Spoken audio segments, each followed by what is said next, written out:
Hi guys, कसे आहात सगळे? तर तुम्ही बघू शकता आता डिनरची वेळ आहे, तर स्वयंपाक पण करणं चालू आहे. आणि तसं म्हटलं की काय बनवायचं काय नाही, काहीच प्लॅन नव्हतं. कारण काल पोळा असल्यामुळे सगळं तेलकट ऑइली असते, तर एवढं काही विशेष रोज रोज खाल्ल्या जात नाही. तर मी जास्त काही नाही, सिंपल पनीर घेतला आणि कांदा मिरची टमाटर घेतला. आणि तुम्ही गहूच्या पोळीच्या ऐवजी तुम्ही मैद्याची पण पोळी घेऊ शकता. पण कसं रात्रीच्या वेळेस मैद्याची नको, म्हणून मी गहूचीच पोळी केली आणि बिना तेलची. आणि हे सगळं मी पनीरमध्ये असं मॅरिनेट केलं.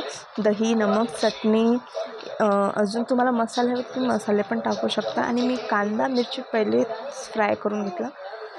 पण तुम्हाला जर कांदा मिरची असे फक्त थोडेसेच क्रिस्पी हवे तर तुम्ही एवढे पण भाजू शकता. पण मी थोडे जास्त भाजले ते, कारण माझ्या म्हणजे सगळेच तसे खात नाही, सगळ्यांची वेगवेगळी पद्धत असते. तर तसंच मी कांदा चांगल्याने भाजून घेतला होता. आणि दहीमध्ये आपण पनीर आणि नमक, मीठ नाही, हळदी, धना पावडर, मिरची पावडर टाकून घेतली होती. आणि मी ना थोडंसं याच्यात कस्तुरी मेथी केले होते, अंबानी मसाला. आणि जास्त काही असं याच्यात ॲड नव्हतं केलं. तुम्ही बघू शकता खूप कमी प्रमाणात याच्यात मी मसाला घेतला.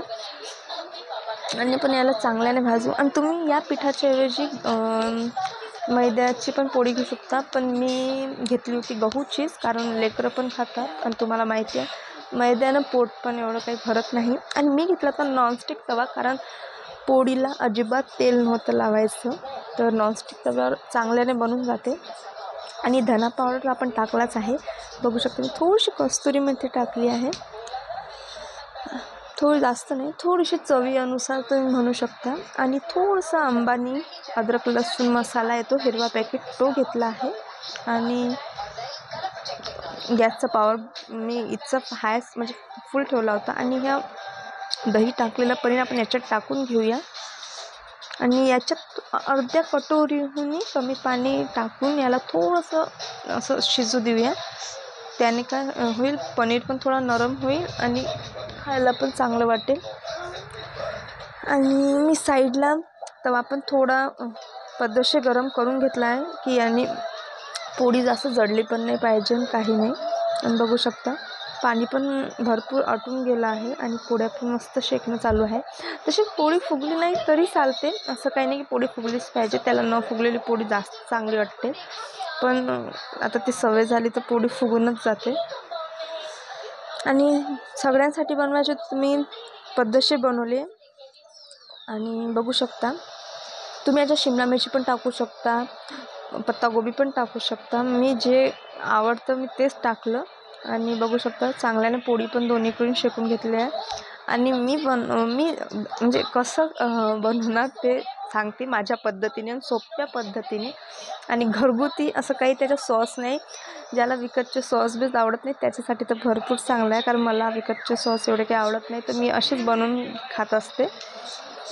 आणि बघू शकता तुम्ही थोडंसं खाली कांद्याची लेअर घेतली आहे, जास्त नाही, थोडीशी. आणि याच्यात मी पनीर घेतले आहे.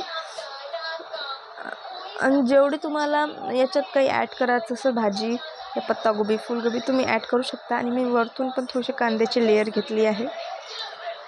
आणि असं पद्धतशीर रोल करून घेतला आहे, बघू शकता.